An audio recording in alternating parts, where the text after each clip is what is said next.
Well, hello there, humans, hippies, earthlings, whoever you are, wherever you are, whatever you're doing, and if you're lucky enough indeed to be doing it too. Hope you enjoyed the intro. There was a few grubs in the chat the other day when I did one of my very rare live appearances, and they wanted the old intro back. And I never realised how many Borsigs got absolutely violated to make that intro. So, unfortunately, we couldn't put the old stamp on it, no Borsigs were harmed in the making of this video, because sure as hell, they got jumped on, slapped, and bent over double. So, onwards and upwards. This is the old Winter Melanovka. Now, I yelled and screamed about Wargaming wanting them to do this for such a long time. And this brings a tear to the eye. I've got so many fond memories of this. Fighting with TDs. There's a video out there called Clown Shoes, which is one of the original idiot videos of Blitz that I did a long time ago, the Derp Diaries. A guy that still haunts the Asia server today, Frankentank, just being an absolute dipshit in a Yag Tiger, fighting me for the TD spot on this map and screaming. And that's what he does. He still does a lot of that. Anyway, Frankentank, if you're watching, get stuffed. Onwards and up. No, just joking, mate. Nothing but love. You're part of my journey, and I hope I'm part of yours. There's two games I'm going to feature for you today. This one is a cracker. This is a double Batchat div, platoon. And you can see very deep water here for a little old Batchat. And this is MacBook. And he's got a running mate there just behind him whose name I don't remember. But you can probably see it there because you've got better eyes than I do. And then the second game is a T100 LT on Rockfield, which I got from Blitz Replays. You should check that site out if you want to go and watch them. There's some amazing replays on there. But if you stick around, you can hear me talk about it. Both these games appeal to me because they're light tank games. And you all know how much I love light tanks. MacBook is desperately hoping that that A100 shoots at someone else. Whoa, buddy, pal. How did he miss that? Well, that's upsetting. And he eats a full measure of devotion. Throws one in there. You may as well. You never know. And it's the same as double pressing the button to reload. And we're pushing up into the flank. We are one tank to the good here as MacBook starts making a name for himself in the red spawn. And this is where those heavy tanks that were loitering are starting to feel a little bit nervous. Heavy tanks should be up the front, my friend. And when you're not, you should be getting this kind of treatment, which is absolutely what you deserve. 3 units of measurement of love, 4 units of love. Woo-hoo-hoo. Double fire, get wrecked. Enjoy the duration of your stay back in the lobby. One of the best things about light tanking is moving and shaking. Oh man, how good was this part of Rockfield? The tiers up the top here. This is so much better than current Rockfield. I know some people aren't happy and don't really love the way this shook out the... But man, for me, this is so much better. Not only does it win the nostalgia case, but it's just a more interesting map. I know it wasn't always perfect in terms of even, but it was pretty bloody good. We're onwards and upwards to 4.5k here, and this is exactly what a Batchat should be doing. His teammate down there asking for help, and he's saying, let's fall back. Probably a wise thing. Beautiful tracking shot, just professional all the way around. Big decision here to either roll again or go for the full reload. I think he thought he might have had a shot on that T110E4, but actually he is invisible, or he was from that position at that time. And now he's coming rolling on in, getting a full reload, and he's going to dump it. Good to see him running the 4-shot autoloader. Lovely bit of love, lovely bit of work. What just happened there? Oh, we only had 2 rounds of HE left. So that's brutal. That he could have gone with the AP, and they may well have had a chance at clearing the E4. They're probably not enough, if my math is correct.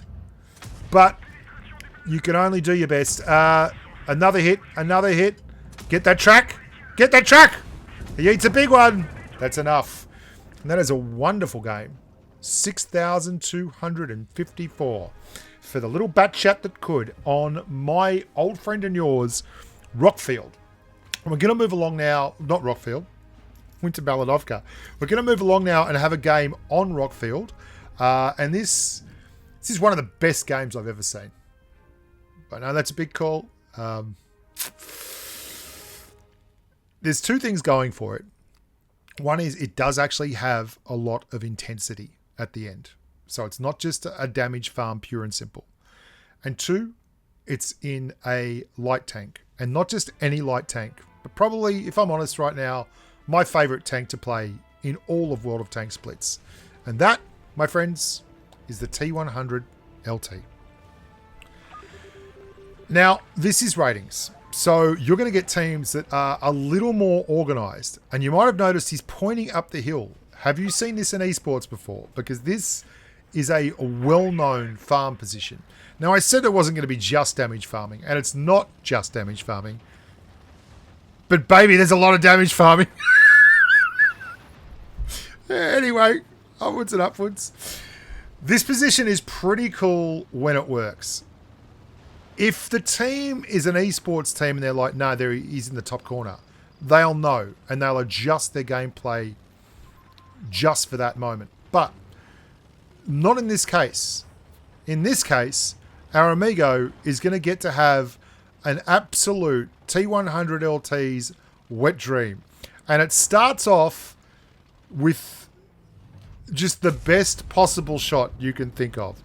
Stick around and you'll see. It won't take long. First damaging shot, 241 damage right there between the eyeballs. Good stuff.